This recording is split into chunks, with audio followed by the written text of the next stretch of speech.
Thank you all so much for joining us. This is the launch event for the new interdisciplinary data science minor. And I will just go to briefly overview today's schedule, and then we'll move straight into the program. So a couple of opening remarks from the University Provost and the Associate Vice Provost of Data Science. And then I will give a short description, 10 minutes or so, about the minor itself, what's in it, why you should take it, and how to take it. And then we'll have a couple of faculty presentations from faculty who are currently or soon to be teaching exciting classes for the minor. And then some student presentations of undergraduate and graduate students who have been doing research that is in the area of data science that you could expect to do as a student in the minor. And then we'll conclude with a panel of people from industry and also from campus to talk about career paths that you might expect if as a graduate of this new minor in data science. And then we'll talk about particularly about some of the less obvious careers that you can enjoy after this kind of qualification. So I'd like to introduce now Professor Mark Richards, who is the provost of the University of Washington. And the provost, you may know, is one of the most important academics in the university, and part of his role is collecting all kinds of ideas from faculty and students, and then organizing the resources and the people to make those great ideas happen. And so we're very fortunate today that one of these ideas is this minor, and very grateful for Mark Richards for his kind of vision in bringing this to be. And one interesting thing about Mark that you may not know is that he and I both went to the Australian National University in Canberra in Australia. I did my PhD there and he did a postdoc there a couple of years apart. Anyway, so it's a great privilege for us to have Provost Richards with us, and I will now turn it over to him to make a few opening remarks to celebrate the launch of this new minor. Thanks, Mark. Thank you so much, Ben. This is a great day. It's too bad we can't all be doing this in person, but we have been looking forward to this launch for some time, and I'm really, really happy that we've gotten to this point. And Ben, I particularly appreciate your leadership as the lead on the data science minor. You know, Ben mentioned my responsibilities as provost, and he actually got it very, very much right, which is that I think often academic leaders, our job is not necessarily to come up with brilliant ideas, but to recognize good ideas and help bring together people to make them happen. And a while ago, and I think it's been probably close to 2 years now, we had initiated a task force to address this question of having a data science minor for non-STEM majors at University of Washington. And I want to acknowledge that Magda Balazenska and Tyler McCormick, Magda currently being now the director of computer science and engineering, and Tyler from both departments of sociology and statistics, co-chaired this group, and they did fantastic work. And I think one of the reasons they were able to do so much good work so quickly is that the key pieces for pulling this initiative together were more or less in place at the University of Washington, and they just needed to be organized, and they needed a vision. And Tyler and Magda and that group came together beautifully. The essential vision, and I know that other people will be talking about this today, and I don't want to talk about it too much myself, is the idea that the tools, if you will, of data science, which spans statistics, computer science, and other areas, should be not the exclusive realm of people who happen to be majoring in STEM fields, in particular computer science or data, et cetera, but that it's really becoming ubiquitous across many career paths.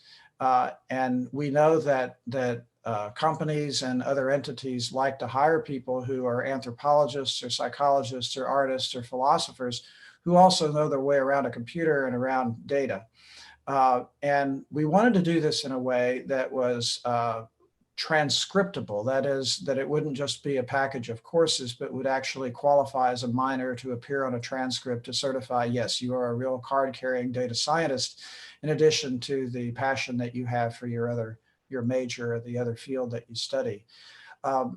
And we're not doing this as some kind of window dressing. We know that industry likes to hire people with this type of expertise, along with their non-STEM, often social sciences, humanities, arts backgrounds.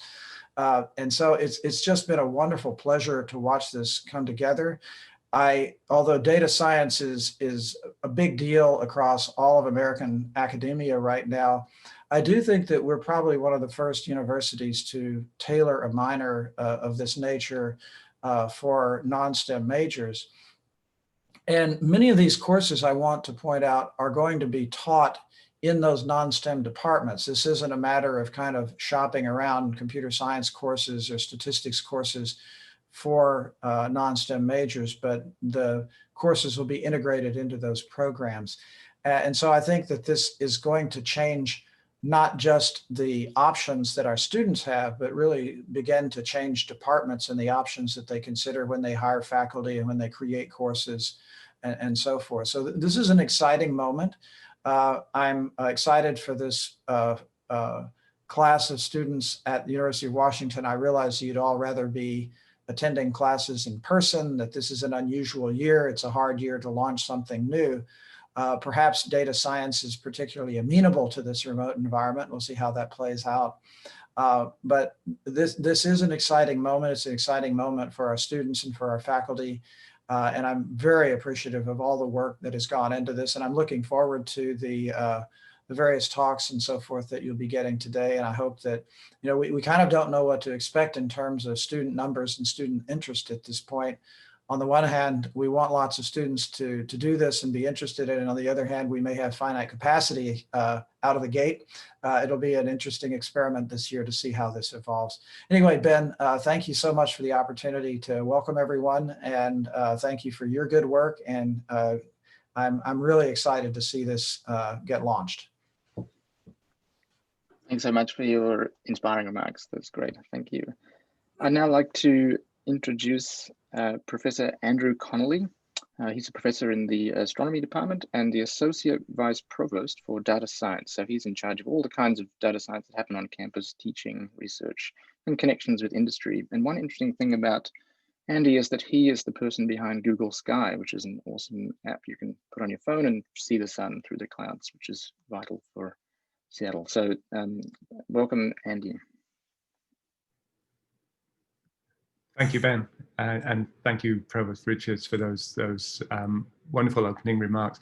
I just want to add my welcome to you all to this launch event for the data science minor, and I'm very much excited and looking forward to the program that's Ben's put together for you to tell you about how data science reaches across the campus, and as the Provost was saying, it isn't just centered on the STEM field. So I'm the Associate Vice Provost for Data Science at the University of Washington. I'm also the Director of the eScience Institute. The eScience Institute was one of the first data science institutes established in the country back in 2007 when data really wasn't quite as big as it is today. And the eScience is there really to support you and to support you in your journey into data science, providing you with opportunities to learn about programming, to learn about different data science methods and techniques. We have office hours that we run in collaboration with the libraries to help you with data science problems. And really what we're trying to do is to provide a community of students and researchers who are interested in thinking and learning about data science. And through programs like Data Science for Social Good, we enable teams of students to come together to use their data science skills on projects that we hope will impact society. And this is anything from dealing with issues associated with disinformation about the coronavirus through to using natural language processing to develop peer support networks for online mental health. And what I think is really interesting about data science at the moment is how rapidly it's changed over the last few years. If we think back to data science in terms of education at UW, it's only really since about 2016 that we started our first graduate student option for data science. And today we have over 24 departments, units, schools, who either at the graduate or the undergraduate level have a data science program. And with the launch of the data science minor, data science now becomes available to everybody across the whole of the UW community, no matter what field that you're studying. Why should you be thinking about data science, about a data science minor? Well, Ben's going to give you a lot of the details on the program, but I just want to say a couple of things. One is that whether you're working on digital arts or linguistics, or if you're involved in the social sciences or history or archaeology or geography or public health or the school of the built environment, everything is really data science. We're all looking at data in different ways. And as a career option, we know that there've been a number of reports in the last few years that this year alone, there are supposed to be about 250,000 more jobs in data science than people available to take those positions. But I really think that getting a data science education and a data science minor is much more than just the career options. Data science and data are part of our society. Data science is used to provide suggestions for what we should watch on TV or what we should buy, or it's used to decide where the resources in our community goes, and it drives many of the decisions and societal choices that are being made today. And I think understanding how data drives our world, and also understanding how to build an ethical approach to data, will be critical for our society as a whole. And I think this really is what the data science minor is, what we hope it will provide: the skills in data science, the understanding of data, and an ethical view of what data science really can be. So before I turn it back to Ben and the program that he's put together, I just wanted to say a couple of additional thank yous. One to Provost Richards for really envisaging the idea of broadening data science into a much larger program, and the creation that led to the creation of the data science minor. I also wanted to thank Ed Taylor, the Vice Provost and the Dean of Undergraduate Academic Affairs, for his help in launching and running this initiative. You've heard about the work that both Magda and Tyler put into creating this program, and all of the faculty who were on that committee who I think really created an inspiring vision of what data science could actually be. And I also wanted to add my thanks to Ben Marwick for agreeing to lead the program, be the first director of the data science minor. And so with that, I'll turn it back to Ben, and you get to hear a little bit more about what the program is, and what we're hoping the data science minor will become as it evolves over the next few years. Thank you, Ben. Great, thanks so much, and thanks a lot for that kind of big picture of data science and education. That's really useful introduction. So I'm going to go to the emoji sort of explanation of how does the data science minor work. And our task force worked for about a year, reviewing all kinds of educational programs around the world that teach undergraduates data science. And what we thought that we could do in a unique way that would be a special thing that students could get at UW they couldn't get at Berkeley or Stanford or these kind of other peer institutions that have related programs, is a kind of equal balance. So this is the kind of the essence of the minor, an equal balance of data skills. So this is a kind of traditional thing that you might think of when you think of data science: programming, working with databases, big data, machine learning, classes on the sort of hands-on skills, and then combining that with maybe something a bit surprising that people may not always connect with data studies, but we think is really vital. And we think will give our students a really unique advantage over students coming out of similar programs elsewhere, and that is the data studies. So these are courses that we're really excited to see as part of the minor, and lots of faculty actively developing new courses. But these are things that are going to talk about ethical implications. As Andy mentioned, this is an increasingly important concern, and you've probably seen people talking about data from the election and data about COVID, and longer term issues like face recognition and so on, like who benefits and who suffers during the collection and analysis and reporting on certain kinds of data. So we feel this classes that prepare students with skills for dealing with those kind of issues are really a vital component of a data science education and working in a sort of data intensive kind of industries. So this is the kind of the organizational concept of the minor: is you take a couple of classes in data skills, and most programs will leave it at that, but our program adds in a requirement of data studies. And so we have some really exciting classes in history, international studies, political science, American ethnic studies, and you'll hear faculty speak about some of those in just a minute. So, and those are ones that will give you this kind of understanding of how to think about implications and who benefits and who suffers in the application of data science. So this is the emoji view. So now about the mechanics. How could you do this minor as an undergraduate student? So let me go through the basic requirements. So firstly, you must have declared a major already. And although we kind of talk about the minor being for students in the arts and humanities and social sciences, it's absolutely open to students in any major across the university. So STEM students completely welcome. We just imagine that STEM students will have a stronger sense of how to prepare themselves with the data science education. And for students in the arts, humanities, and social sciences, the pathways are less obvious currently. So this minor is intended to make a clear pathway and help you use your time at UW really efficiently and in a really interesting way to collect some expertise in data science to prepare you for a really exciting career. So any major is fine, but you must have declared it in order to get into the minor and from any major. So 45 credits done already. That's that's you may find that you will take some classes in the minor in the course of getting to those credits. And then the way that you formally declare is with your departmental advisor in your major department. So that's probably a person that you probably know already. If you've been on campus for a year or two, you might have had a meeting with them to discuss navigating through your degree, and you just go to that person and say, this minor sounds cool.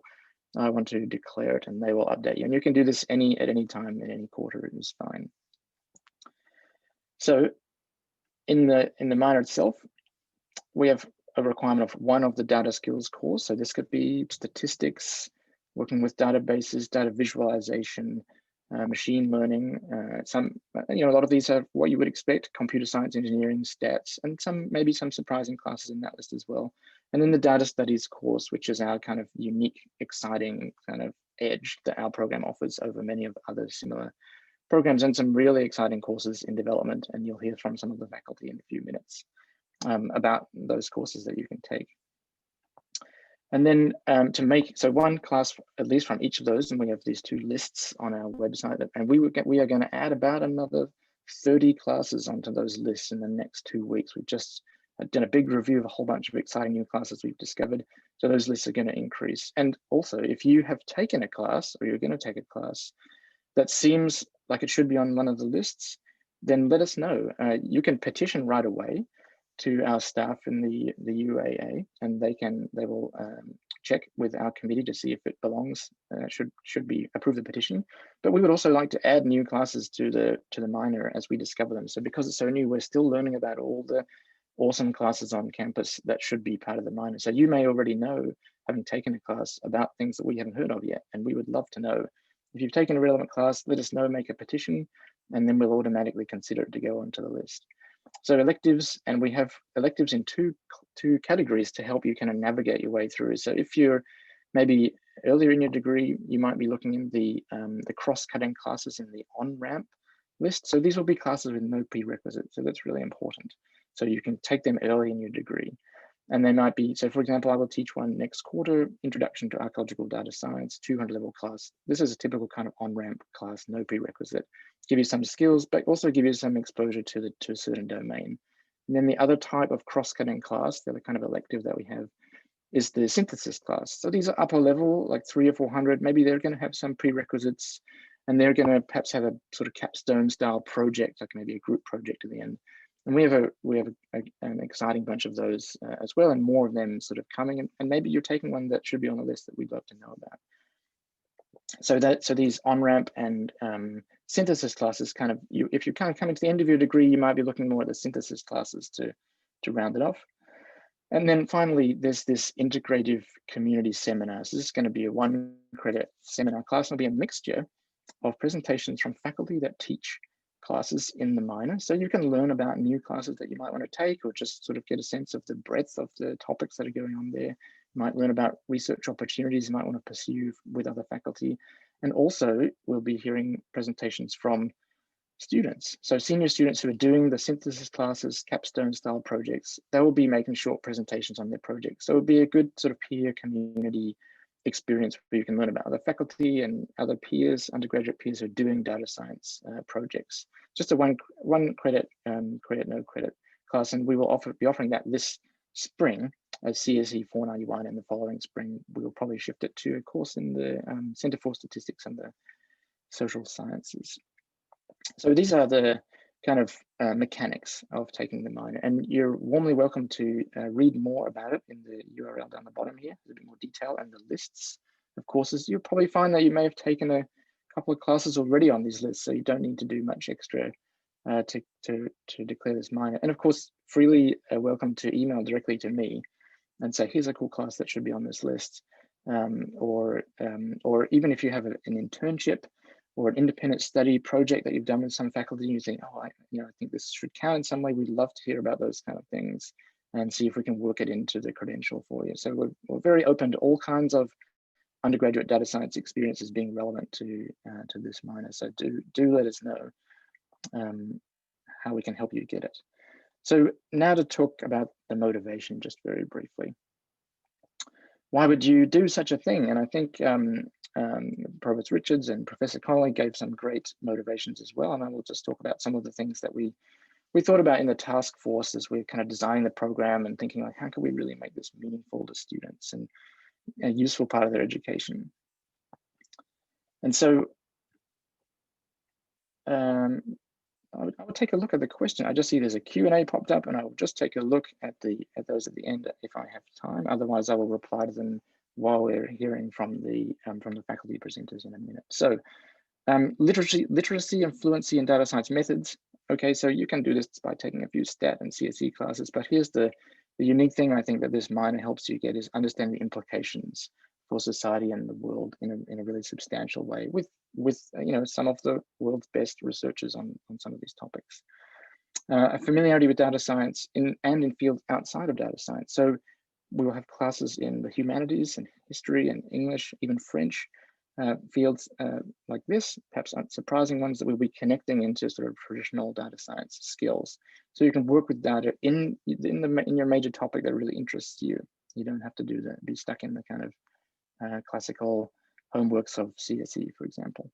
So, and our vision is that graduates of this program will be ready to work in this kind of translator roles. And I talk a bit more about this in an interview that was just published in the UW News yesterday and will be circulated in the UW Today email. So we're imagining the graduate from this program will be the kind of person who could be in a meeting, in an industry meeting, working in a company, for example, a couple of engineers sitting to the left, a couple of marketing people sitting to the right. And the graduates of this program will be the one who can understand what everyone is talking about and sort of translate the needs of the marketing team to a job that the engineers can do, and then send the information back and forth and help to kind of translate and kind of glue all these groups of different skills and different ways of speaking together. We see this as a unique kind of role that our graduates can inhabit there. But important to note as a kind of disclaimer, like a limitation, like you're not going to graduate from this minor ready to do like incredible hacking things. This is really a stepping stone into more advanced, especially more advanced technical skills. So you might be thinking about a master's degree if you want to be more focused on technical roles, or if you want to work, at sort of higher level policy administration, you might be looking into a master's degree that looks into political science or economics or something like that as well. So we feel this this minor will prepare you really well, be really competitive to get into an advanced degree. Okay, so I think, all right, so that's the end of my remarks, and we will move shortly in about 2 minutes into faculty presentations. We have 3 faculty presentations: international studies, political science, and American ethnic studies. I will take a quick look at the question. I think I have time just before we begin the faculty presentations. Question is, does one need to do data skills / data studies course in the process of declaring the minor? So you will need to take one class from each of those groups in order to fulfill the requirements of the minor. So you can declare it at any time, and then you can navigate your way through the requirements after making that declaration. So yeah, I think there's no fixed progression, so you don't need to take classes in any particular order. Ideally, you will take the seminar at the end, because it would probably make most sense and you'll get most value out of the community experience toward the end of your studies. But you could take it at any year. There's no required progression. So I hope that answers that question. And happy to take other questions about the minor. I will try to answer them throughout today, or you can just email them to me as well. Okay, so now I'd like to introduce our faculty presenters. So they will just speak briefly for 10 minutes, talk a little bit of each. They will talk a little bit about their research and their relevant teaching that you can take as to qualify for the minor. So I'd like to introduce Rachel Czukowski, who's in political science and is going to talk about the European Court of Human Rights. Thanks very much, Rachel. Great. Thank you, Ben. First of all, I just want to do a shout out to all you Huskies. I just want you to know we miss you on campus. I miss seeing you all in the classroom too. So maybe I hope this a little bit more information about some courses and an exciting new minor is going to get you excited to be back on campus, where we all will be eventually. So I am Rachel Czukowski. I am a professor in the Department of Political Science. I am also a professor in the Law, Society, and Justice Department. My areas of expertise are in comparative and international law. I also work on human rights and women's rights. I really enjoyed being involved in global collaborative projects. I have a project funded by the National Science Foundation right now, also one funded by the Social Science and Humanities Research Council of Canada, and another one by the Norwegian government and their Ministry of Education. I've really enjoyed working with scholars globally in collecting data, in building data infrastructure, and all of this has been around the issues of inequality and the role of law in social transformation. I want to turn now to talk a little bit about my own projects, and then talk a little bit about the course that I have within this data science minor.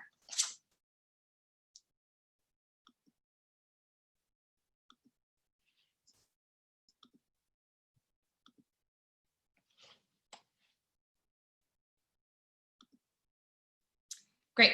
So the project that I want to highlight here today, I think is nice because in some ways it's a good example of what we'll delve into too within the course. So the course, the project itself, one of its product has been this European Court of Human Rights database.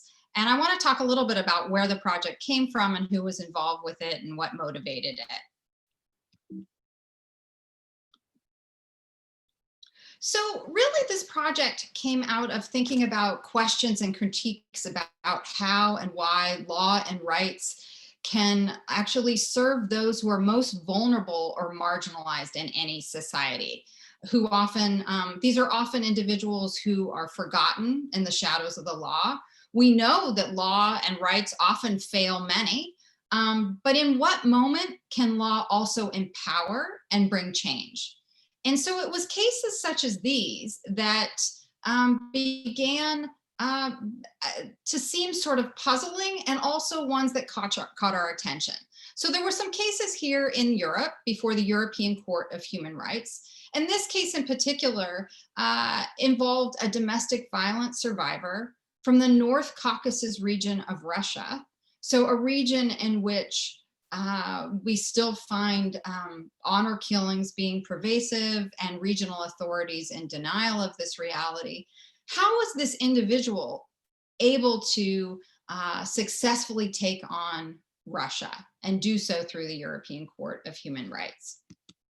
So the puzzle that we were sort of left with, the further we looked into these types of cases, is the way in which one potential individual who is quite marginalized and vulnerable within their own communities are able to utilize this mechanism, a human rights court, an international court, and have such a large impact, right? And again, bringing a case against one of the most powerful countries in the world, an individual, and then the case itself, as European Court of Human Rights cases, as well as other international court cases, often then have an effect beyond just that individual, but can have an effect on the protection of rights across the jurisdiction of that court. So in this case, over 820 million people potentially then gain this protection in the European convention system, the European Council countries. And so we were puzzled too of the success of this type of case. And the deeper we looked at it, one variable seemed to matter a lot. And that was the role of human rights lawyers and organizations in helping these individuals have this type of impact. And so it was that sort of puzzle that then helped us delve deeper to help begin, connecting, and then the computing part of this project. We began coding the data. I have a data set. The data set itself is coding over 15,000 different judicial decisions of the European Court of Human Rights, analyzing the way in which organizations were involved. The National Science Foundation funded this project. I've involved UW undergraduates as well as PhD students in this activity of analyzing and coding the data. We now have a data visualization, as you see here, which is an analysis tool that lets you look at which organizations are involved, what the impact of those cases have been. We also have a publicly accessible website, and that's been very important to this project. This now becomes a data resource for not only scholars studying these processes, but the practitioners who actually use these legal processes too. So it's that type of project that you're going to see influencing what you are exposed to in this course. So I want to talk a little bit about LSJ Poli-Sci 327, Women's Rights as Human Rights. This course is included in the data science minor. It's part of the data studies track. And it's one in which, similar to the larger project, it's taking on examining critically inequalities and looking at the role of law and bringing social change and social transformation. In particular, work, again, creating, connecting, and thinking about computing to examine data science approaches for women's human rights. We'll be analyzing gender data. You'll be able to share your findings in an original research paper. We'll actually be focusing too in this class on 4 different areas of women's human rights: health, and just some examples there. Gender data has been incredibly important in helping us better understand some of the effects of pandemics. When the Ebola pandemic broke out not too far in the recent past, it was data that helped us understand these skyrocketing unwanted teen pregnancies that also resulted.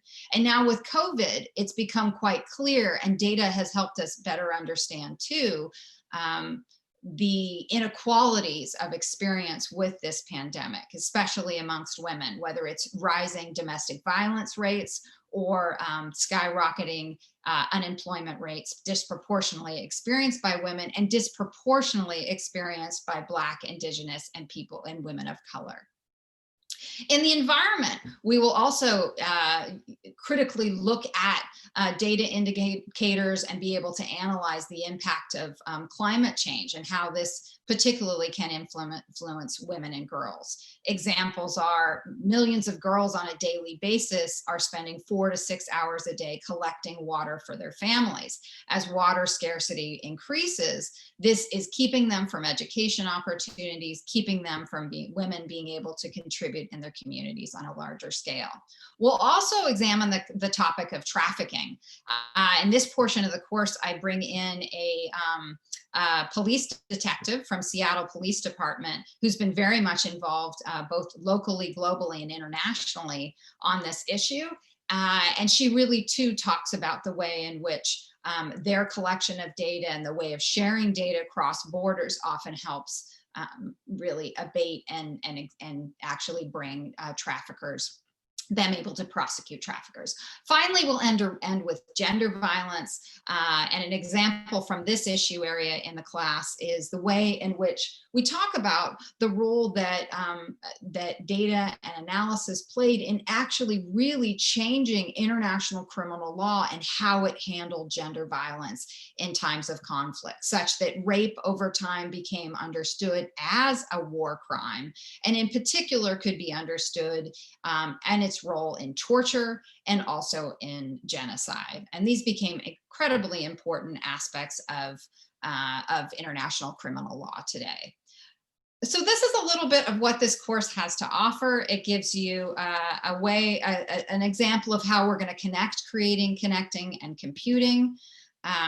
Again, I am more than happy to talk to any of you about this course. It's actually being offered this winter quarter for the first time. But will be offered annually. So this is something you can look forward to taking. I'm more than happy, again, to answer any questions about the course. I also, if this type of course excites you, well, the Department of Political Science, as well as the Law, Society, and Justice Department, are home to many courses that take on real world problems, global issues, and give you the tools and the critical thinking and writing skills to solve those problems. So I'm going to end there. Thank you. Thank you so much, Professor Chukowski.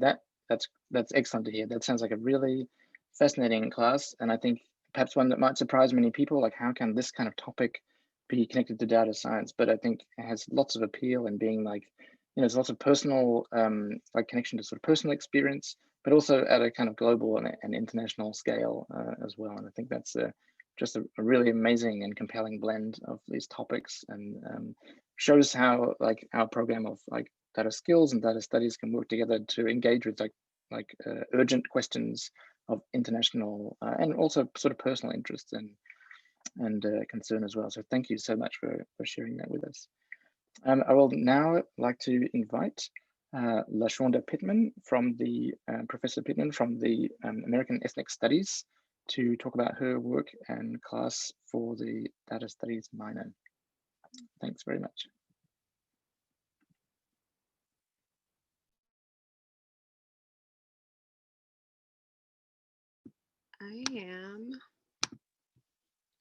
I'm actually trying to share my video and it will not let me.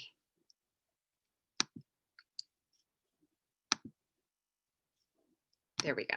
Awesome. Thank you. Just 1 second. So I want to start by thanking you, Ben, for organizing this really incredible launch. I'm really excited to be included and to have my class be offered as part of the minor. I am a sociologist by training, but also trained very interdisciplinary. Broadly, my areas of research are social inequality, care work, public policy and health disparities, race and ethnicity, gender, and families. Just a little bit about how I came to, my work came to intersect with the data sciences minor. I would say essentially it came to intersect with data sciences by delving into every source of digitized primary data available to empirically examine the caregiving experiences of Black grandmothers across 3 watershed moments: slavery, Jim Crow, segregation, and the Great Migration. I looked at, for instance, the University of North Carolina's North American Slave Narratives, which is the most complete collection of slave narratives ever compiled and happens to be digitized. The Federal Library of Congress Slave Narratives, containing 2,300 first-person accounts of slavery. Duke University's Behind the Veil, documenting African-American life in the Jim Crow South collection, which are 410 interviews that have been digitized. Harvard University's The Black Women Oral History Project, which is 72 interviews, and census data. I use Deduce, a cloud-based mixed method software, to recover the stories of Black grandmothering during these time periods. And, I've always been interested in research methods, but like really focusing a lot more on data came to the forefront working on this project. This will be the first book that empirically examines Black grandmothering from a socio-historical perspective. And much of what we've come to know before this book has been garnered from secondary data. The project's been funded by the Woodrow Wilson Foundation, the Simpson Center, and the Royalty Research Fund here at the University of Washington. A couple of really exciting projects that have also come out of it uses the Jim Crow data.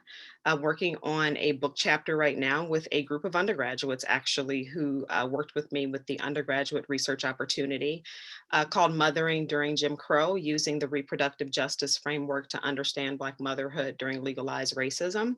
It'll be in an edited volume on mothering and mother work in the time of Black Lives Matter. And a second paper that I presented last year at the Interdisciplinary Association for Public Health Scholarship is understanding the reproductive health disparities across the life course among Black women living through Jim Crow. So those have just been a couple of the projects in addition to the book that have come out of this sort of deep dive into historical data. Out of this work, I also created Real Black Grandmothers, a digital archive to archive the voices and stories of Black grandmothers and to challenge stereotypes. As I was reading all of these narratives, I was inspired to make sure that their stories made it into the world beyond my book.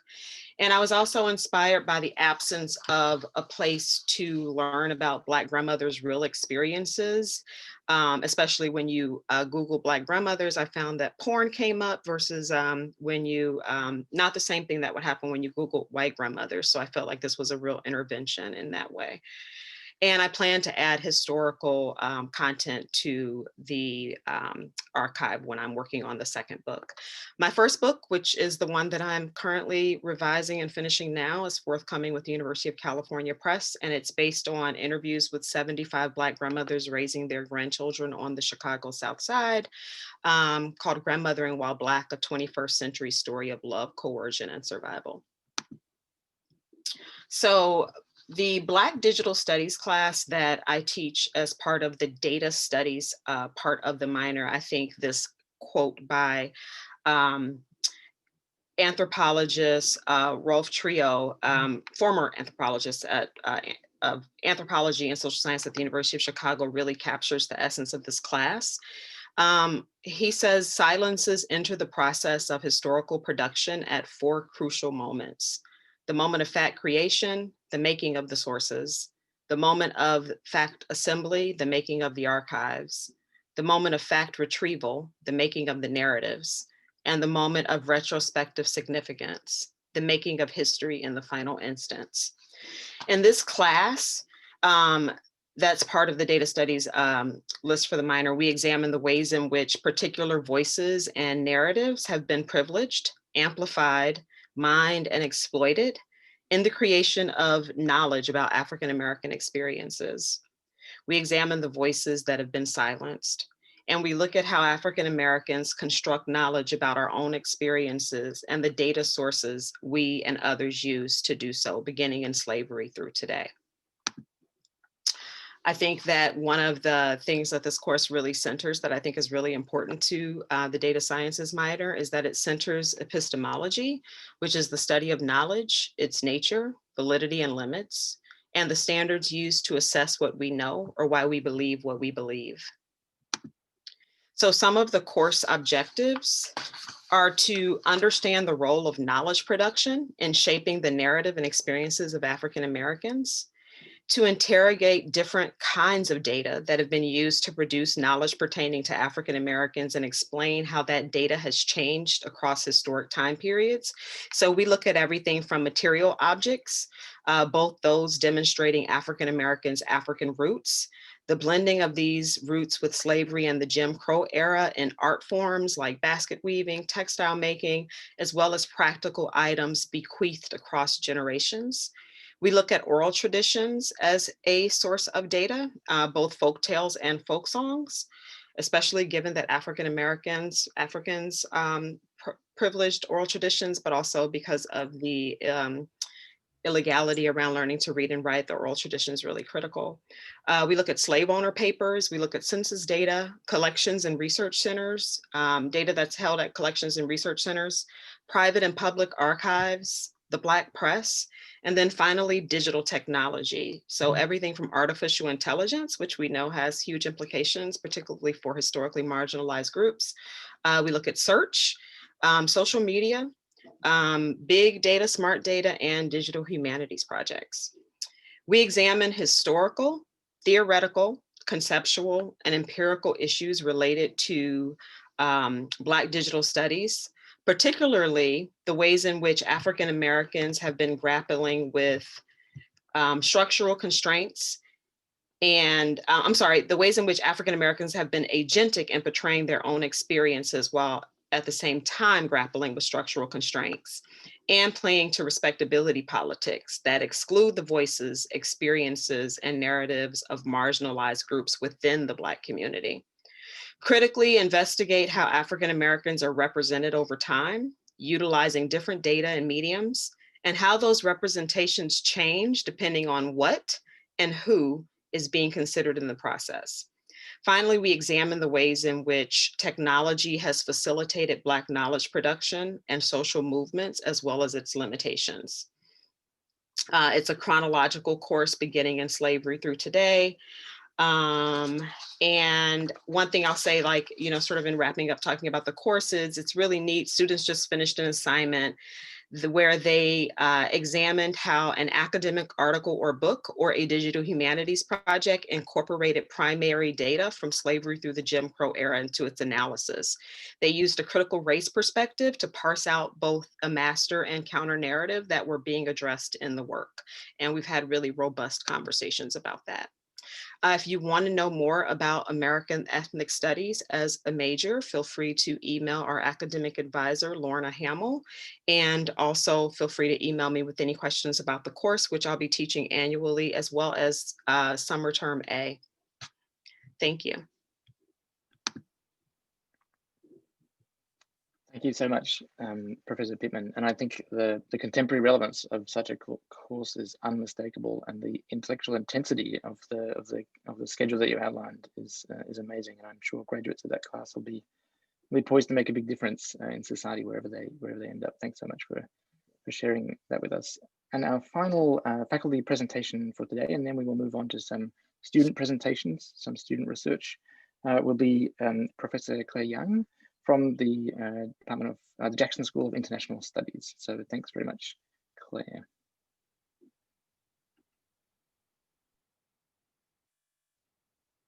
It looks like you're muted still. Thank you. Hello, everyone. Let me just have 1 minute to open up my slides. Okay. Here we go. Okay, so hello, everyone. My name is Claire Young. I'm from the Jackson School of International Studies. So the Jackson School is really an interdisciplinary place. We are not defined by any method or any field. In fact, we have political scientists, sociologists, economists, historians. They all come in, bring in something, and build on this deep regional and global expertise. So this year we have faculties as well as courses joining this data science minor because we want to leverage this multi-method and multidisciplinary approach to help bridge the gap between the qualitative and the quantitative. On one hand, we want to help bring in quantitative evidence to qualitative theories. And of course, on the other hand, we want to help provide geopolitical and historical context for quantitative analysis. So going back to the theme of this minor, creating, connecting, and computing. Here at the Jackson School, we're really focusing on the creation of new ideas and the close connection between rigorous data analysis and abstract high-level theorization. Okay, so just to give an idea about how this connection works. This is one of my own research projects that's currently going on here. So in this project, some of you might know that the Yellow River in China, it was one of the world's 5 cradles of civilization. So it gave birth to the Chinese civilization, but at the same time, it had a violent nature. And in the past 3 millennium, the Yellow River has changed its lower course 6 times. And every time it brought disasters as well as a huge shock to the local environment. So in this paper, we want to ask a very abstract high-level question: how does human society respond to changes in natural environment? More specifically, was it true that harsh environments that requires large hydraulic engineering projects creates a need for stronger state, creates stronger state, and also creates the need for maybe more autocratic states? So in this paper, we collected massive data, relied on archaeological studies, as well as newly digitized historical archives. We use population growth. We look at migration pattern. We look at features of the local social network based on correspondence of historical figures. And we also use various indicators that measures state presence, such as quarry stops, the location of administrative centers, location of state organized apparatus. So in other ways, as you can see here, we have data for the past 3 millennium of hugely rich data, and we use those micro level detailed data, historical data, to try to answer a macro level abstract question. So this is one way that we can connect the rigorous data analysis with high level abstract theorization. And there's of course many other ways to do this. So here, let me give you a few more examples, as well as talk about ways that undergraduate students can engage in research at the Jackson School. So the most easy way is, of course, for the students to reach out to individual faculties. For example, one of our colleagues, Professor Sarah Kurum, she's currently working on demographic and social disparities and how that affects the diffusion of online misinformation. And she's hiring several undergraduate researchers to help with this project. And another way for undergraduate students to engage in research is to reach out to various research initiatives and centers that we have at the Jackson School. For example, the Cybersecurity Initiative is currently doing a project that looks at the cybersecurity risk created through organizational communication and cultural barriers. They have a huge team that is, always asking help from various groups on campus. They have the principal researcher, they have managers, they also have a relatively large team of undergraduate researchers. And then lastly, if you are interested and have the chance, maybe you can learn a bit more about the honor thesis program that we offer at the Jackson School. So for example, last year, we have a student in the international studies major. They applied to honor thesis, and then he was able to take the opportunity to look at the cost and benefit of a new consumer data protection regulation in China. In this particular research, he looked at stock market reactions to this new regulation, and he used the data analysis method that he learned in class to analyze the actual stock fluctuation and how that helped him understand the cost and benefit. So these are various ways that students can engage in research here at the Jackson School. Okay. As I mentioned earlier, the Jackson School is really a body of diverse researchers. We have coming from all disciplines, but our interests roughly can be grouped into 5 themes. The first one is how to build a more sustainable world. So we want to look at how can we achieve better development, how can we reduce inequality, and how can we better protect the environment. the first example that I gave you about the Yellow River and state capacity, that one fits into this theme. And the second theme is human consequences of security and technological change. So we have the cybersecurity initiative, we have outer space initiative, and all those research initiatives and centers fit into this theme. And of course, we also care about emerging social political fields, religion, and race and ethnicity. We also care about inclusive public engagement. So in other words, here at the Jackson School, we are looking at various regions of the world in themselves, as well as those regions in movement and connections. So out of those 5 themes here, as you can see, the first 2 are actually pretty well intertwined in terms of data science and his more traditional qualitative research. So if any of those in this audience is interested in, please feel free to reach out to us. So let me talk a little bit about course offering here.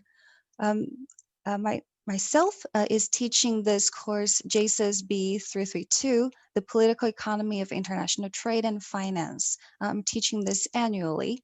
This course is part of the data studies curriculum for the minor. It is also part of the curriculum for the international studies major that we offer at the Jackson School. It is, in fact, one in a series of courses on the political economy of the world in various regions, such as East Asia, Africa, Latin America, or some countries such as China, Japan, and India. So this course is ideal for students who are interested in international studies and political economic questions, but they may not have a very strong background in quantitative skills. On the other hand, this course is also ideal for students who are very familiar with data analysis, but they are looking for research questions to apply their analytical skills. So in this course, we combine both standard lectures and inquiry-based learning. To be more specific, the first meeting of every week, we will introduce the high-level economic and political theories, while the second meeting of the course will focus more on specific methods of data analysis, especially related to trade and finance. And then students, they're expected to do the readings and all that, but most importantly, they're expected to work on a group project based on a cutting-edge questions related to today's trade and financial issues. And they're expected to apply what is learned in class to the analysis of real-world problems.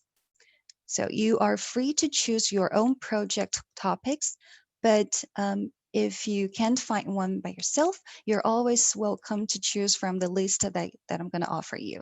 So some example project topics could be, the COVID-19 pandemic. How does this COVID-19 pandemic affected international trade? Will there be any long-term structural changes? And monetary policies. How was the monetary policies look like for the past decade since after the 2005 financial crisis? Okay. So if any of you in the audience is interested in either this course or the international studies major, or how we're doing, what kind of research we're doing at the Jackson School, please feel free to reach out to us. Here on the last slide, I have my personal email address and connections, and also the email address of undergraduate advisors at the Jackson School. Thank you very much. Thanks so much, Professor Young. So many interesting, urgent, and relevant courses and questions that we can pursue in your class and in the Jackson School. Now we will shift from our faculty presentations to some student presentations, and one of Professor Young's students, in fact, will join us for this. But firstly, I will invite Gunpei Pang to join us and talk about COVID-19's impacts on worldwide air pollution, and talk about his undergraduate research for that. Thank you. Yeah, thanks, Ben. I'm gonna share my screen real quick.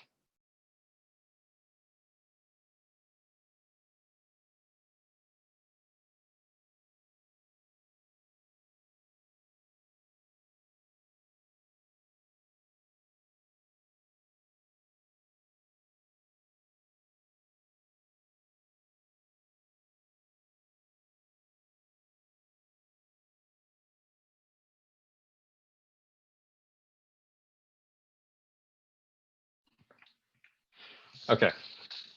Good morning, everyone. My name is Kunpei Pan, and I'm currently studying full-time as a Master of Science in Business Analytics candidate at the Foster School of Business.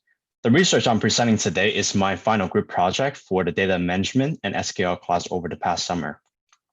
And the center of the research is to investigate and evaluate the COVID-19's lockdown's impacts on urban air quality around the world. So why did we choose to study this topic? According to the World Health Organization, 1 of 8 deaths in the world is due to poor air quality. We believe the air pollution problem should not be neglected even during this critical time. So there are 3 main strategic values that my team aims to create through this project.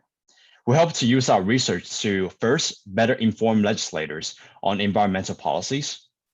Second, encourage companies to limit target pollutive activities. And lastly, inspire more targeted research on specific pollution trends. So our next step is to connect the tools and the data to perform analysis. We use 3 main tools for our research: MySQL and MS Excel for analysis, and then Tableau for visualization. In terms of the data set selection, we picked the PM 2.5 pollution data from the 6 cities across 4 countries. And all of the data set used in this research are from the OpenAQ website. So we took 4 main steps to compute for our analysis. First, we changed the date format in air quality observation tables. Second, we added the COVID-19 lockdown date to each city's air quality observations. Third, we calculated weeks since lockdown for each air quality observation. And lastly, we combined city tables into one data set for analysis. And as you can see, the columns with the star on the top are the key fields used for analysis. So one way for us to visually compare the pollution trends across different cities is through creating a line plot as seen in the top right. And in this plot, the x-axis stands for 10 weeks before and after each city's respective lockdown. And the y-axis stands for the PM 2.5 pollution level in the units of micrograms per cubic meter. And to investigate further, we created a side-by-side box plot to compare the variabilities and the medians of the PM 2.5 value across all cities during 5 weeks before and after a lockdown. And as you can see here, cities such as Delhi has higher starting median value with higher variability than cities such as New York. Oh. And to summarize, we noticed that each city has its respective thresholds in measuring changes in pollution levels. And while we exclusively measure PM 2.5 just to establish basis for comparison, each city has its own unique pollution mix. So PM 2.5 by no means is definitively representative across all locations. And finally, it is important to be mindful that there are different variables outside of our scope of research, such as weather, that influence the pollution level of different cities. So for next step, my team plans to take more variable into account of our research and build an interactive dashboard using Shining app in RStudio to make the research outcome more accessible to the public. And this is the end of my presentation, and I hope you enjoyed it. Thank you. Thank you so much, Gunpei. That's really great to see. I'd now like to introduce Matt Chang, who's going to talk about the European Court of Human Rights and Market Rights. Thanks very much, Matt.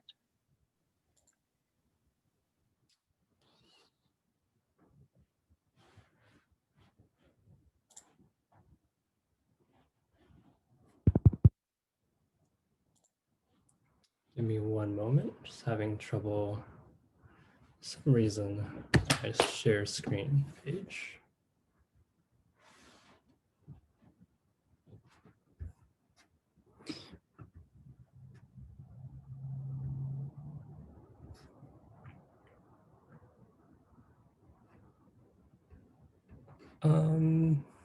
So I am getting an error message on Zoom.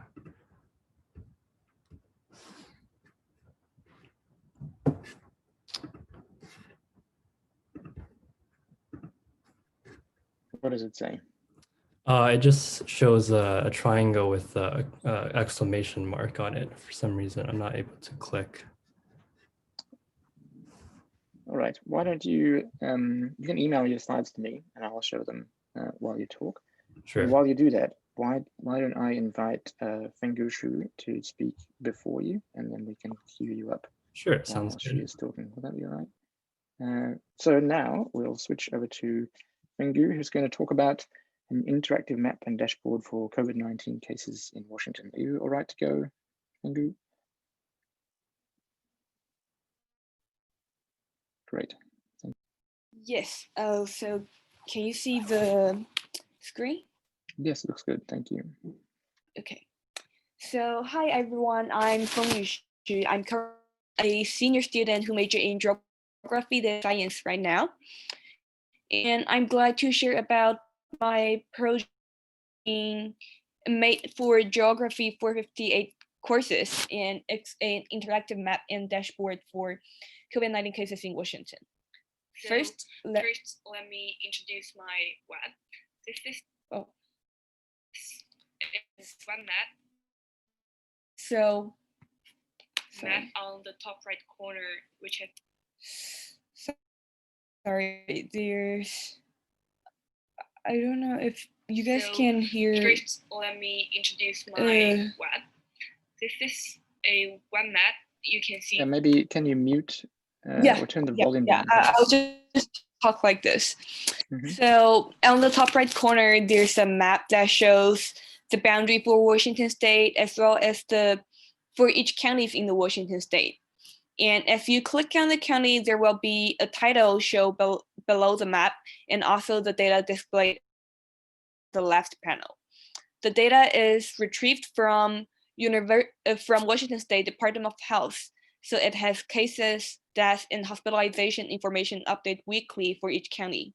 And it also has female and male, also different age proportion for each county's cases.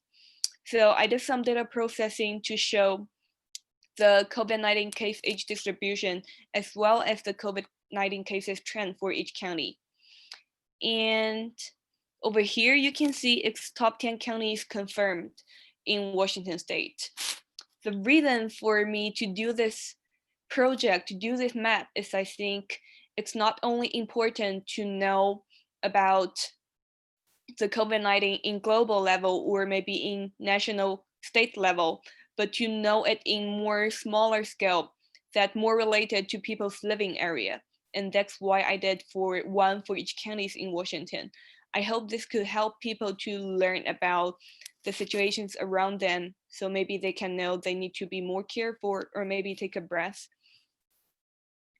And now I would like to talk about the skills and the tools I used for this project. First of all, since it's a web map, so I'm using HTML, JavaScript, and CSS. All those combined up to represent a website. And there's one thing special for the web map is it's using a leaflet. It's using a leaflet library to help render the map onto the web. And there's also some other library like D3 or Bootstrap that I'm using for visualization as well as the general website template. And then it's also Python. So I'm using Python and especially the Jupyter Notebook to process my data. And here's the screenshot you can see. First of all, I'm cleaning the data, and then I also reform the data into the format I want. So it's easier to be read by JavaScript and also easier to do some visualizations. And finally, I would like to talk about my learnings throughout this project, as well as the geography data science major. So I think first of all, it really gave me a chance to practice and enhance my skills in not only the front-side coding, but also data processing. And besides, I think the most important thing I learned is that everything is spatial. So it's not only a people or a object has location. All the phenomenon, all the culture is generated from a place, and that can be used to do some spatial analysis.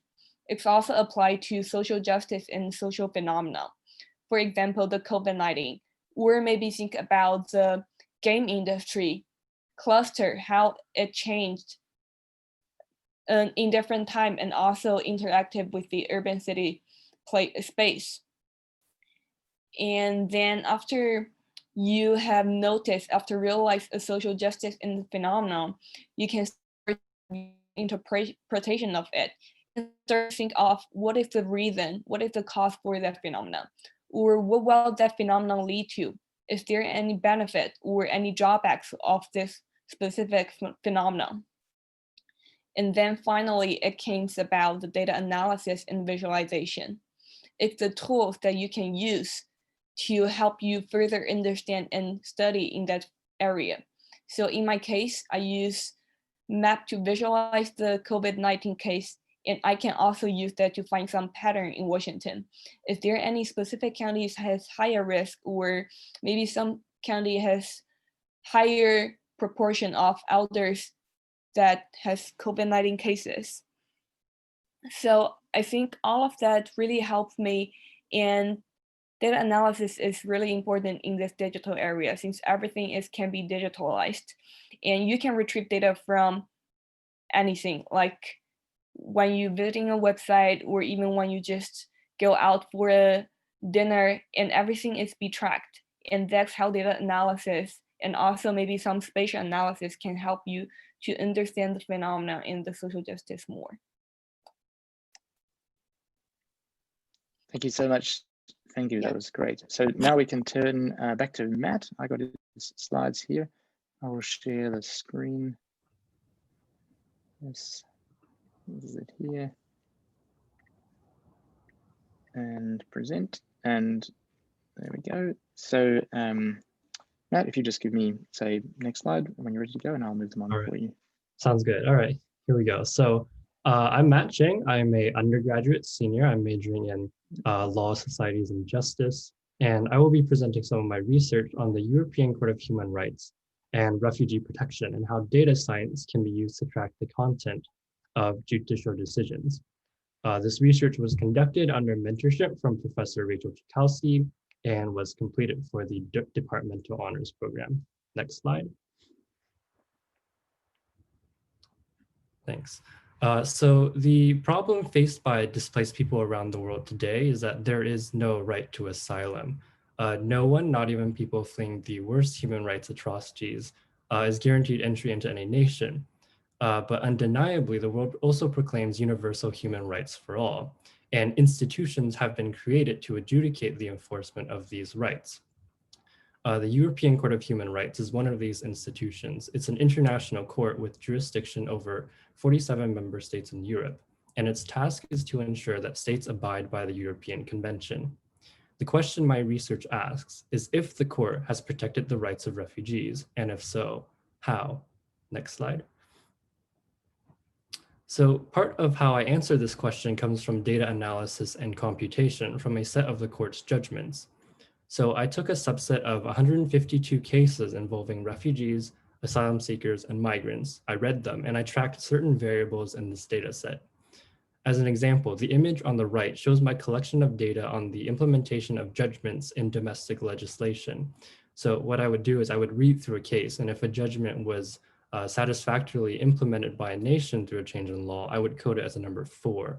Or if domestic reforms are still in progress, I would code it as a 3. So rearranging the data on the Excel sheet, I can visually and quickly see how many judgments, say in 2013, were implemented successfully, or how many cases in 2015 were still in progress.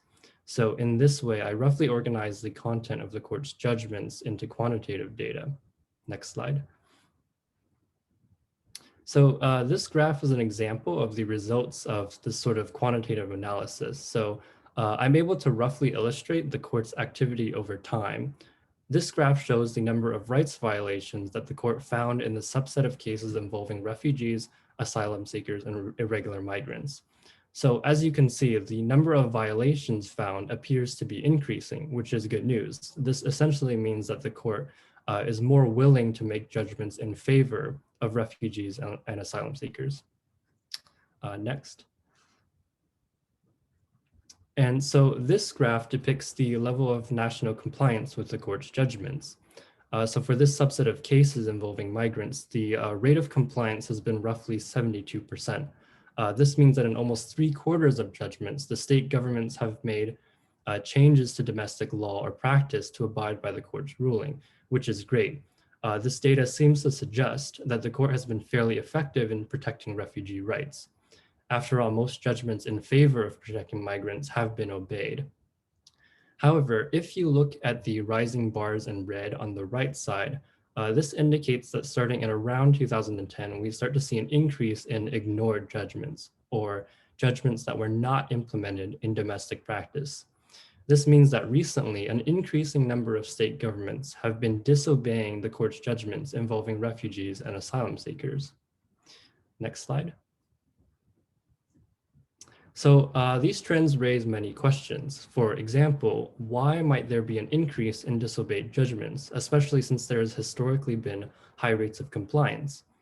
One potential answer is the mass refugee crisis in Europe, which started around 2010. So it's possible that anti-immigrant sentiments in Europe have not only led to the tightening of domestic immigration law, but also to an increase in government's refusal to obey pro-refugee judgments of the court. All in all, a quantitative analysis of judgments using data skills has advanced my research question and my understanding of the court. This data has also created many questions which must be answered with data studies on the legal and political context of the court decisions. Although my research is still in progress, I continue my investigation by examining literature and data on third-party intervention, or amicus briefs, and their impact on the court's judgments. It will be interesting to see how the court's case law develops regarding refugees and asylum seekers and how their rights have been protected. Thank you so much.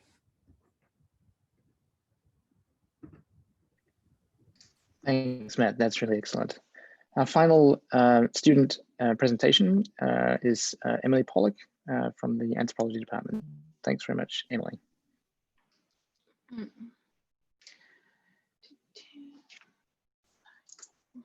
me just get my thing working here.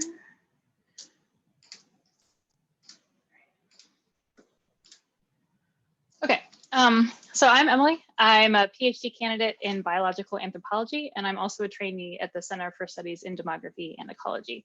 And so I'm going to talk about how data science helps us understand the effects of different treatment strategies on sexually transmitted diseases in young adults. And I'm specifically interested in chlamydia, which is the most common reportable disease in the US. And if it's untreated, it can lead to pelvic inflammatory disease and infertility in women. So my lab uses dynamic network modeling to capture the underlying social contact patterns across which diseases spread. And in this particular project, I'm interested in how a new intervention using existing antibiotic treatment that focuses on treating the partner of those people diagnosed with chlamydia quicker than what would normally be capable, how that influences prevalence in the population, not only at the individual level, but at the level of their partner and the possibility for reinfection in subgroups and also at the whole population level. So there's a lot of different types of data science that go into this project, and I'm going to try and highlight them within this creating, connecting, computing theme of today's event. So I'm very driven by the challenges in public health and particularly in infectious diseases. And so my perspective is really, how can my kind of like weird specialized toolkit help solve some of these problems?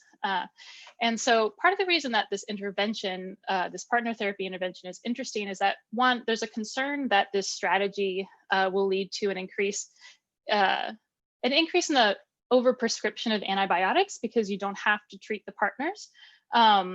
of people who come in diagnosed with chlamydia. So we're trying to get their partner treated faster, and we've removed the actual diagnosis as a barrier to that. Let me just check the chat one second. Great. Yeah, and so in this scenario, we can, so we use these models, and this is kind of an example of the dynamic network model, and we're going to try and use this as an artificial lab to answer questions that epidemiologists have a harder time answering, like how many people do we treat who actually aren't infected, because we have like a God level view. And so we're going to do this in a way that's really driven by social science theory and realistic behavioral data. So we're going to use these large complex national surveys to estimate the contact structure of the networks and also model their within partnership behavior. We're going to use literature on the behavior of the pathogen, so its transmissibility. And we're going to use surveillance data to calibrate the initial burden of disease in specific subgroups. And we're going to use vital statistics, so information on the births and deaths in these populations to really try and get an accurate dynamic population in this model. On the computing side of things, we have developed in R, largely developed by UW and UW affiliates, and they're all open source. And so these handle a variety of issues, from taking survey data and turning it into an estimated network, to handling the time step problems of breaking and forming ties, to this EpiModel suite of software that handles the demographics and the biomedical interventions. And so each of these, so all of this is open source, and we always publish the code after we publish a paper, but there is an existing EpiModel software that you can use if you're interested to try and build your own model also. And so I just also wanted to highlight that we have this StatNet Web Shiny app if anyone is interested in network estimation and visualization, but perhaps isn't totally comfortable always using the command line. So for some preliminary findings, I found that the usage of this expedited partner therapy is as effective as increasing screening and reducing prevalence of chlamydia at the population level. And you test far fewer people, which saves time and money. And I haven't gotten into I'm still digging into the complexity and some of the bigger questions that I posed earlier, but I think we're going to find that if we target this intervention towards higher prevalence subgroups, so like people in their early 20s versus their early 30s, that the strategy will be even more efficient, because the likelihood that a partner is infected is even higher. So you're going to treat fewer people who actually don't need treatment, and you're going to reduce prevalence faster and reduce that onward transmission probability. So this is my contact information. I've also highlighted a couple of websites if anyone is interested in network analysis and estimation, if you're interested in epidemic modeling and EpiModel, and also that just wanted to highlight that CSDE has a number of really great research working groups if anyone is interested. Thanks.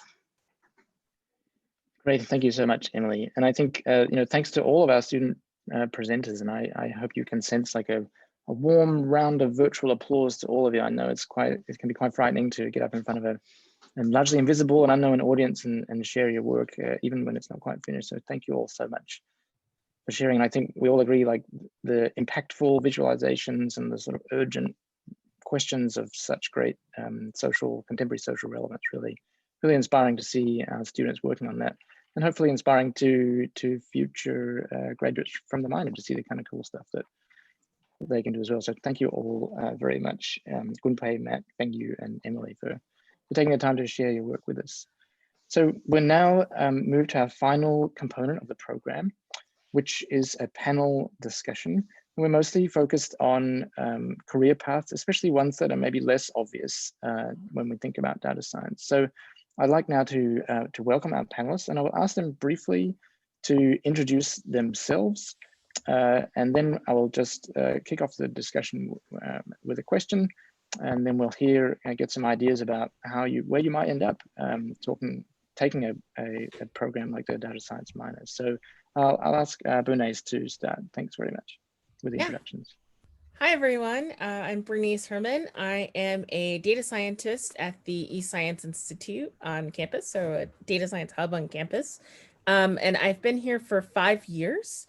I have a really interesting background. So in addition to that, very recently, I'm also working at a machine learning startup called Y Labs, and the connections that I made there were a result of my working at the University of Washington.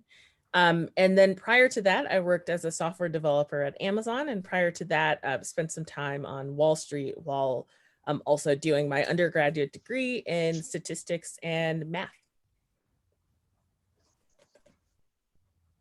Thank you. I'll pass it to Anissa. Thanks. Hi, thanks for inviting me to participate in this panel. My name is Anissa Tanweer. I am a research scientist at the eScience Institute. I'm not a data scientist myself. I'm a qualitative researcher who sort of studies what is happening as data intensive methods and technologies become institutionalized within universities and across various sectors. One of the things I do at the eScience Institute is help run the Data Science for Social Good program, which is a summer internship we run each year for both undergraduate and graduate students. I'm not going to dwell on that too much at the moment, but it is an opportunity that some of you who are listening might be interested in, so definitely check it out on our website. My kind of what I bring to this panel is primarily based on being somebody who's in the room listening when people talk about careers in data science. And so in the Data Science for Social Good program, for example, each year we invite our alumni to come back and talk with our new cohorts of students. And those alumni have, some of them have invariably graduated and gone on to work in the private sector, in the public sector, in the nonprofit sector. So they come back and share their experiences of what it's like to be a data professional out in the world. And we also organize a number of panel discussions from data professionals who work in various sectors to talk with the students about how they got there and what they've learned and what students should be thinking about. So I'm here today because I can kind of, you know, pool all of those things that I've heard over the years and hopefully share some of those insights with you. Thank you. And Zach. Hi, I'm Zach Almquist. I'm a new faculty member in the Department of Sociology. I'm broadly trained in statistics, mathematics, and sociology. My research generally focuses in and around data science. Before coming to the University of Washington, I was a research scientist at Facebook. And then before that, I was a joint faculty member in the Sociology and Stats department at the University of Minnesota. I actively teach courses in data science in the undergraduate and graduate curriculum here at the University of Washington, as well as being actively involved in a demography and data science graduate fellowship program here run by the Center for Studies in Demography and Ecology. I'm going to be teaching a class in the spring around the quantified self. This is, think self-tracking, food diaries, exercise, geolocated data, online activities, that kind of thing. It'll be very exciting. I encourage people to sign up for it. You know, I'm here because I have lots of experience both in the academic and non-academic realm, as well as a lot of colleagues in government and NGOs. And I'm happy to speak on my experience in tech, academia, and about my colleagues in social science, research firms, and government and non-government agencies. Thank you. I'm excited to be here. Thanks, Zach. And now our fourth panelist is Ben Hannawell.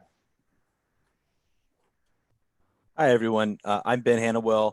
I'm currently a data scientist at Amazon, where I've been for the past 3 years.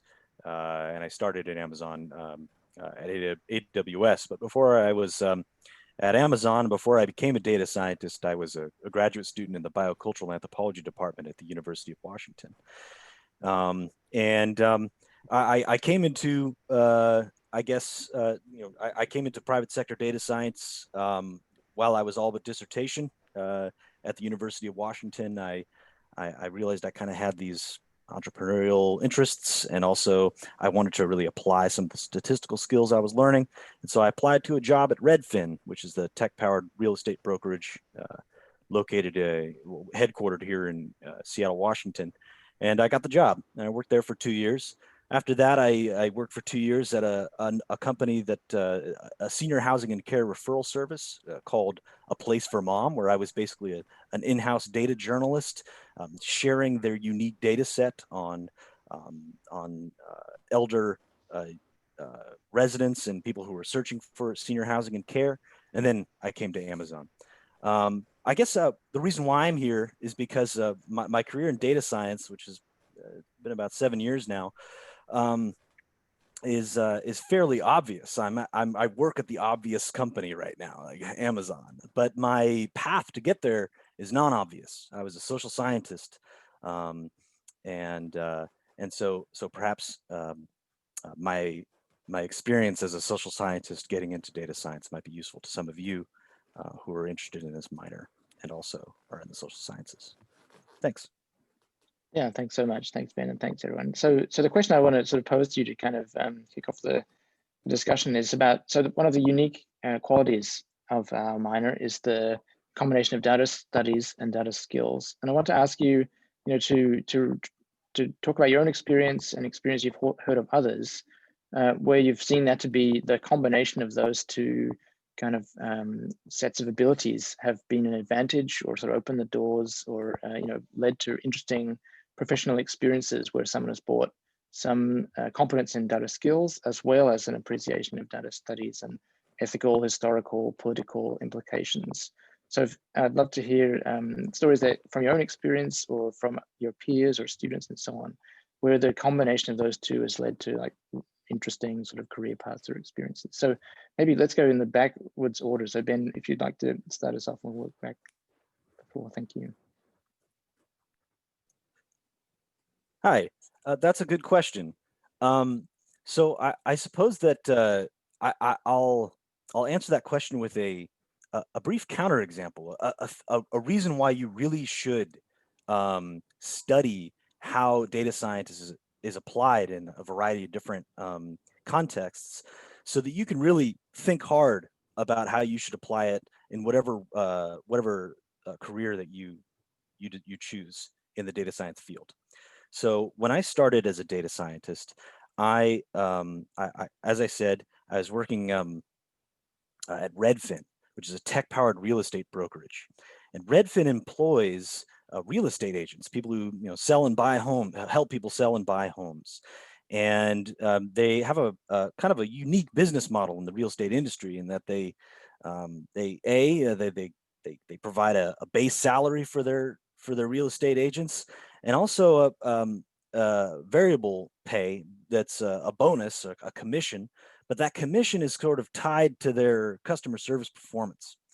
So anyways, why is that important that it's kind of unique, a unique real estate brokerage? Well, Redfin really was interested in understanding how your experience prior to becoming a Redfin real estate agent in the real estate industry influenced your success as a Redfin real estate agent. Some people thought, because Redfin's so different, maybe people who had less industry experience might be more successful than those people with lots of real estate experience. And other people thought that, no. I mean, a real estate agent in one place is, we want people who are experienced, right? And so I was tasked with building a statistical model that would help us predict somebody's success as a Redfin real estate agent in terms of their customer service performance, their deal writing productivity, and also their retention at the company. I was tasked with building a statistical model to predict that kind of stuff, and we were going to use that prediction or that set of prediction models to inform our hiring practices. And the deeper I got into this, and the deeper people usually get into any of these sorts of tasks where you're building a model that will inform the hiring of people, the more you realize that you have to study things that seemingly have no relevance to the hiring of real estate agents.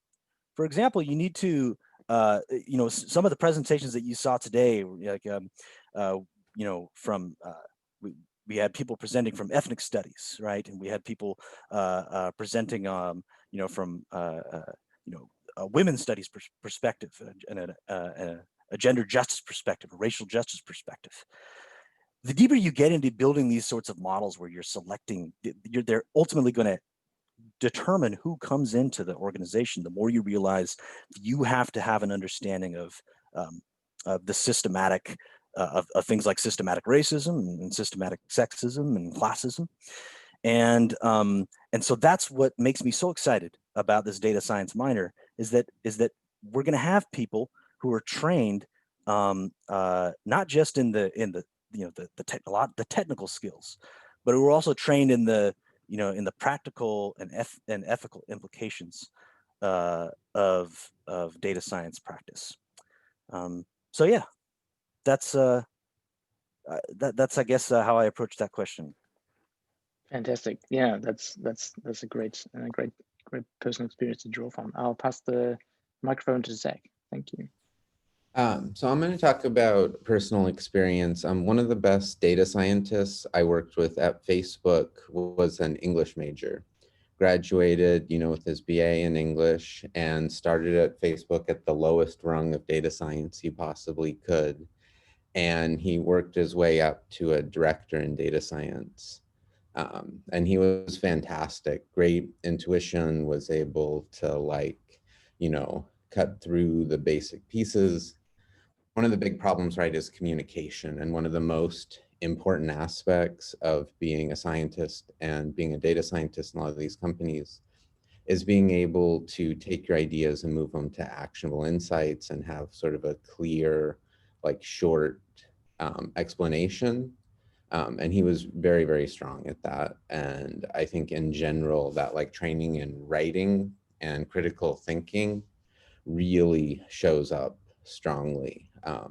And so I think, one of the things that he talked about was having to really increase his understanding when he first came on. He had to do a lot of readings, a lot of sort of undirected, unstructured training.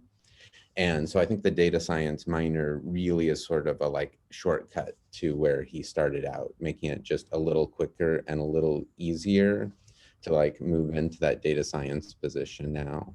But I think those basic skills in writing and communication are among the most important. And so I think that combination of data skills, data science, and sort of classic liberal arts training is just really, really powerful. Yes, thanks a lot. I love the way you characterized it as a shortcut to your colleagues' situation. That sounds great. Over to you, Anissa. Thanks. Yeah, that's an excellent question. And a couple things come to mind for me. One is thinking about the experience of another university launching a similar minor. UC Davis has something called a data studies minor. So it's similar in many ways to ours, but we also are adding the emphasis on learning data skills as well.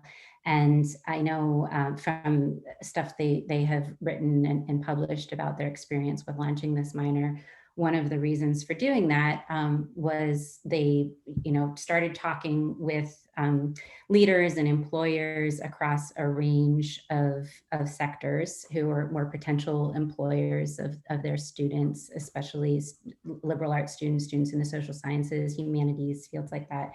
And what they were hearing from those potential employers was that when they hired somebody who was just a straightforward data analyst who had great skills in statistics and programming, for example, they could give them an answer to a question that was posed to them easily, but that they couldn't necessarily tell them when they were asking the wrong question and reframe the question and figure out what question actually should be asked. And that they really were looking for people who had the critical thinking skills and the ability to know what kinds of questions to even ask with data in the first place, not just to be able to produce an answer to a question that somebody else has come up with. So that's one thing. And then I'm thinking about some examples from of projects we've taken on in the Data Science for Social Good program.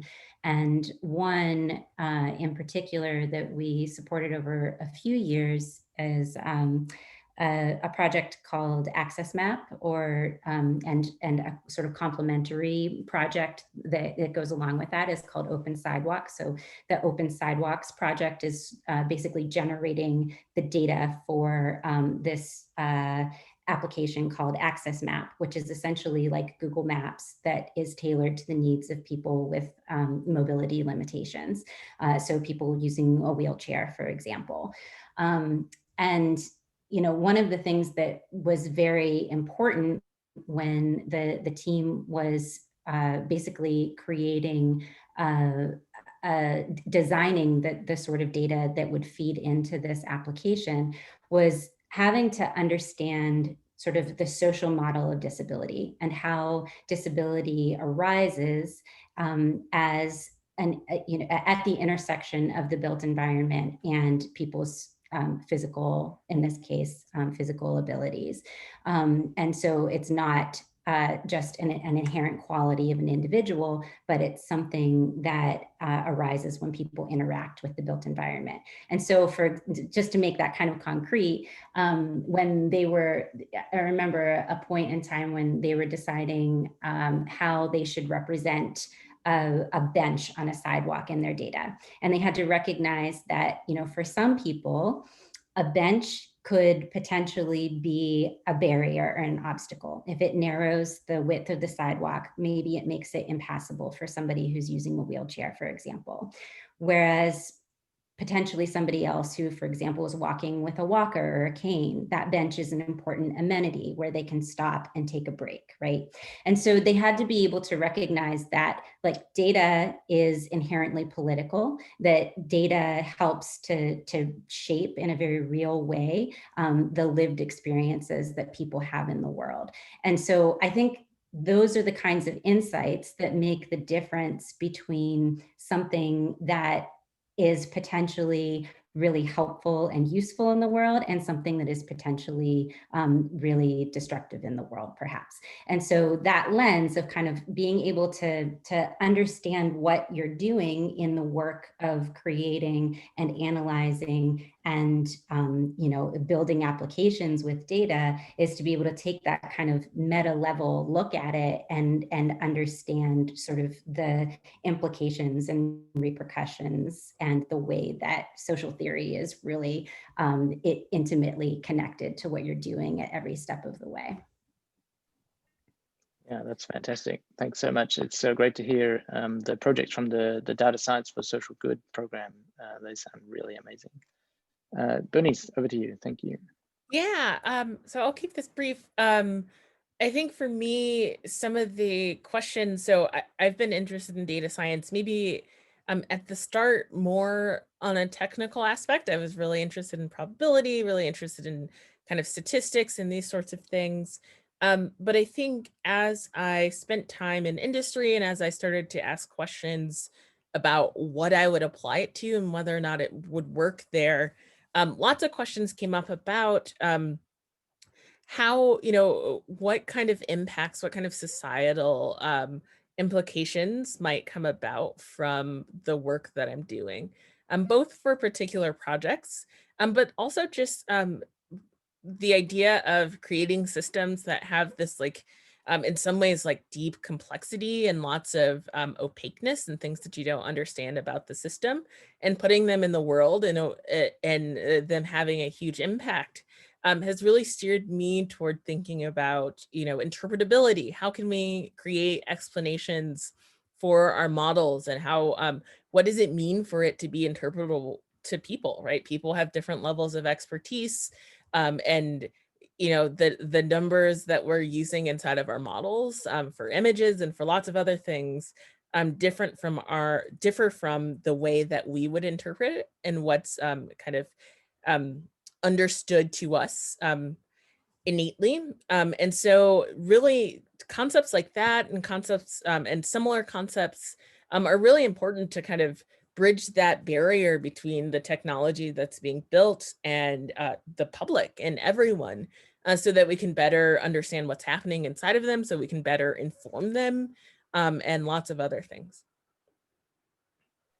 Great. Yeah, thank you so much. And so I will ask another question now, and I think this will kind of bring us to the end of our scheduled time. So you guys are all incredible role models for undergraduate and graduate students, the kind of students that I think the minor will be really well suited for. So we asked you here, for that kind of thing, so people can look to you guys and see like these are the kind of situation I can end up in that this minor might prepare me for. So I'd like to ask you to reflect on your own, undergraduate or graduate experience, and just share something about a class or an experience that was really formative, you think, in getting you from that point there, where maybe it wasn't obvious where you were going to end up, to where you are now in this amazing situation that I think many students are looking up to and thinking like, that is a cool place to end up. How can I chart my path from here to there? So that I think it'll be a useful detail to share your own, some of the key things in your undergraduate experience maybe that got you on the way to where you are now. So let's start with Bernice and we'll look back to Ben again. Thank you. Great. Yeah. So my undergraduate experience was very interesting. I was a D1 athlete. I spent a lot of time running track and throwing spears and things. And what I think the major things that really influenced me in the data science space were actually a lot of my activities and some kind of research projects that I took on for about a semester or so.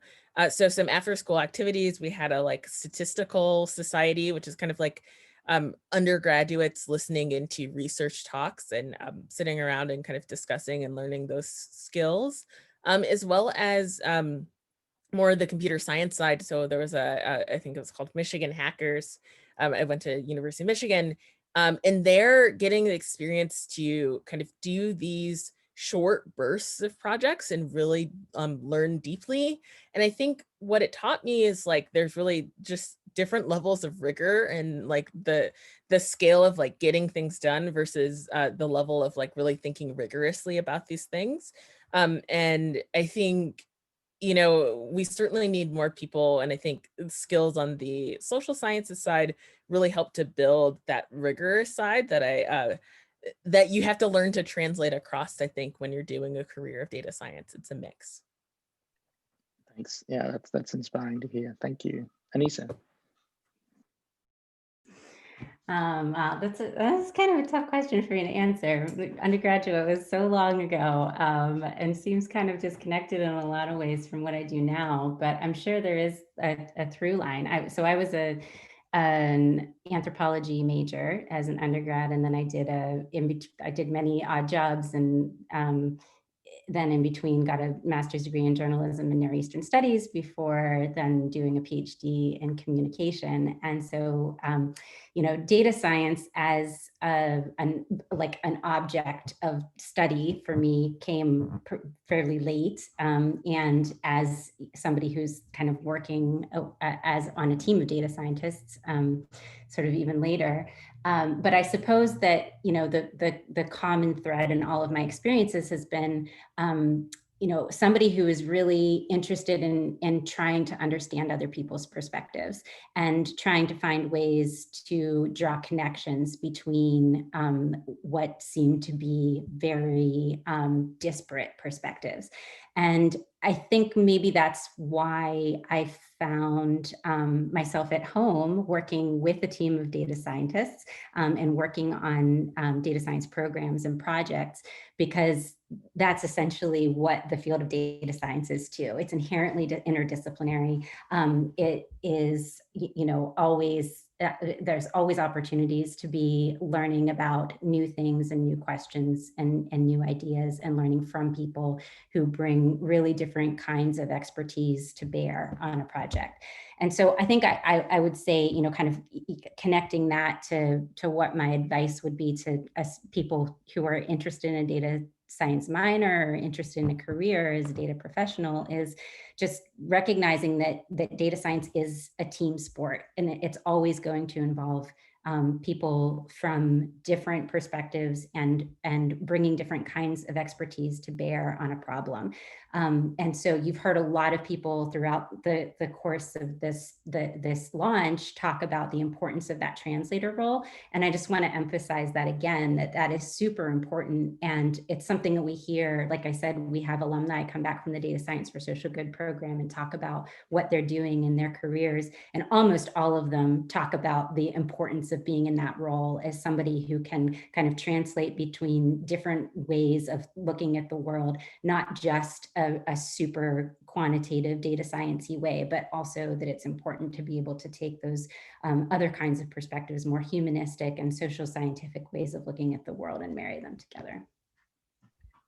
Thanks so much. That's great to hear you kind of confirming the translator role based on your experiences with other people in industry and so on.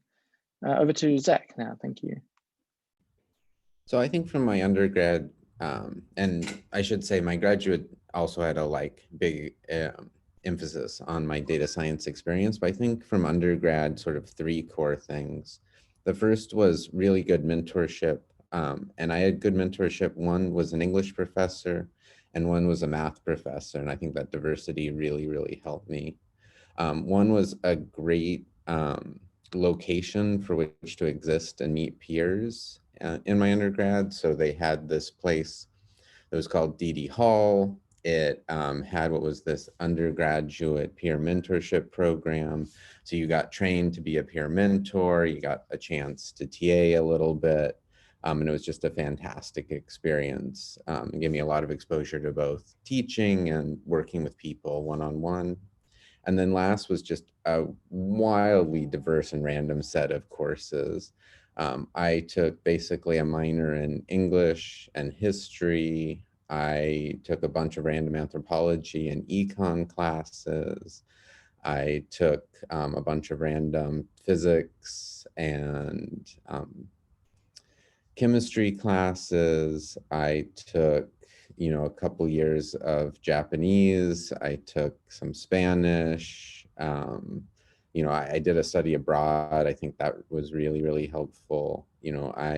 I tried to take almost a class in every department across campus. I took maybe a year of creative writing, which has actually been probably one of the most useful things, because just practicing the craft of writing is one of the most important useful things you'll do no matter what you do.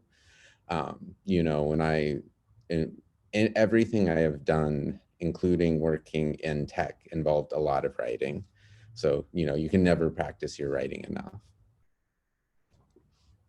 And thank you. Yeah. Oh, sorry, go ahead. Oh, no, I'm done. All right, thanks. Yeah, you really highlight the theme that is kind of, I think, evident in everything that we've heard today, like diversity of the experience, diversity of the community, and really the importance of community and peer experiences that help you kind of find your way in these kind of careers.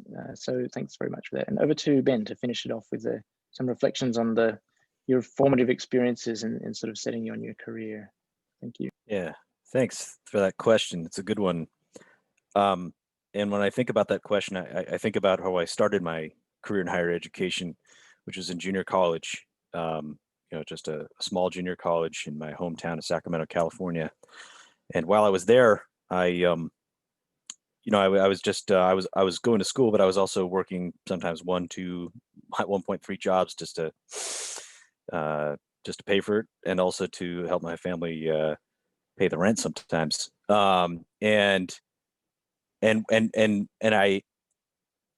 The greatest thing that happened to me while I was in junior college was I found an opportunity, a job opportunity, to work at the State Archaeological Collections and Research Facility in West Sacramento, California, which handled almost all, I believe, of the collections from excavations that took place in California state parks. And this was a great opportunity for me for a couple of reasons. One, because it gave me a job that was relevant to my interests, which at that point was archaeology. And two, it was a really flexible position, so I could go there as much as I want. I could work basically as much as I wanted, or as little as I wanted. And I ended up working there a lot. I spent almost like all of my time that I wasn't at school there.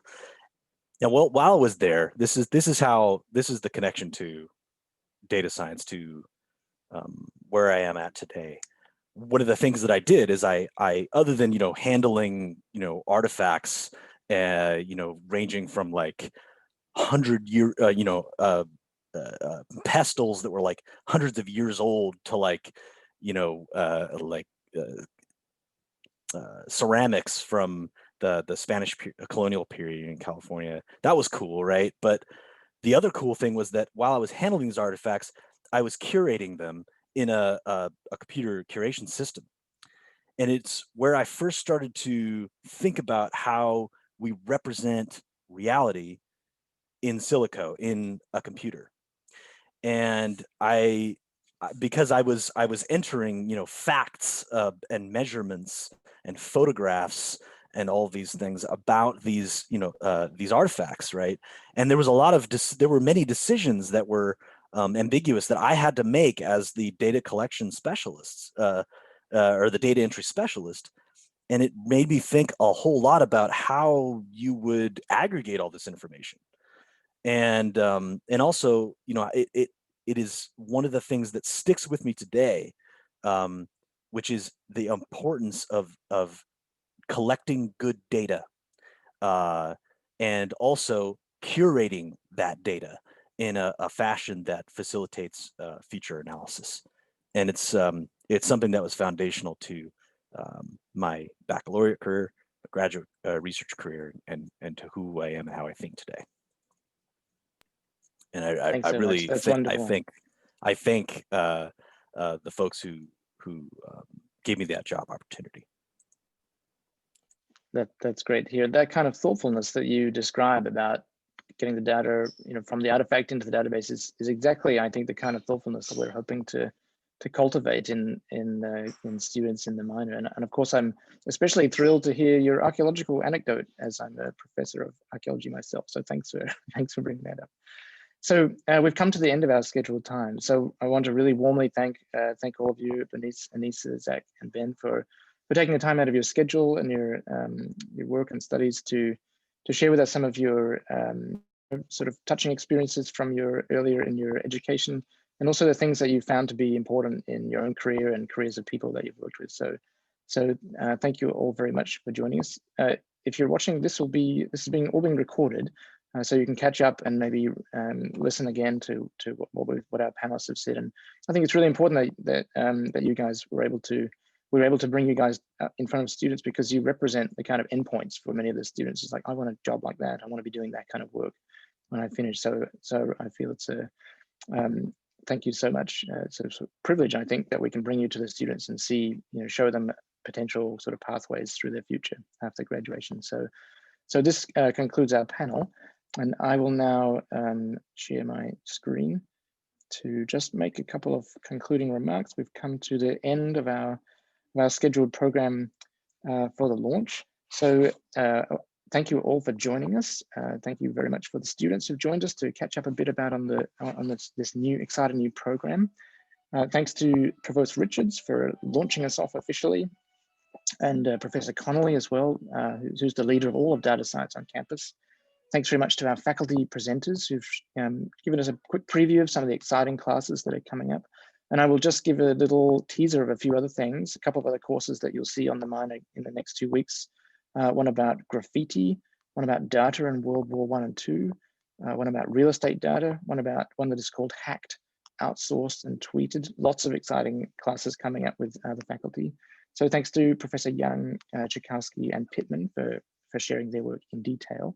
And thanks so much for our student presenters. And we'll have another event next year where we'll hear more from faculty and students about the kind of research that's going on from them as well. And thanks also to Sarah Stone, who's the executive director of the eScience Institute, who's kind of pressing a lot of the buttons behind the scenes to make it all work. So thanks to all of you. I think this was a wonderful and successful event, and I hope has given a lot of information and inspiration to the students for the minor. Any questions, thoughts or comments, suggestions, classes you know about that we should add, feel free to send me an email and we'll add on to it. So thank you all so much. I think this has been a great success, and thanks very much for your contributions to make it so. And with that, I'll say goodbye.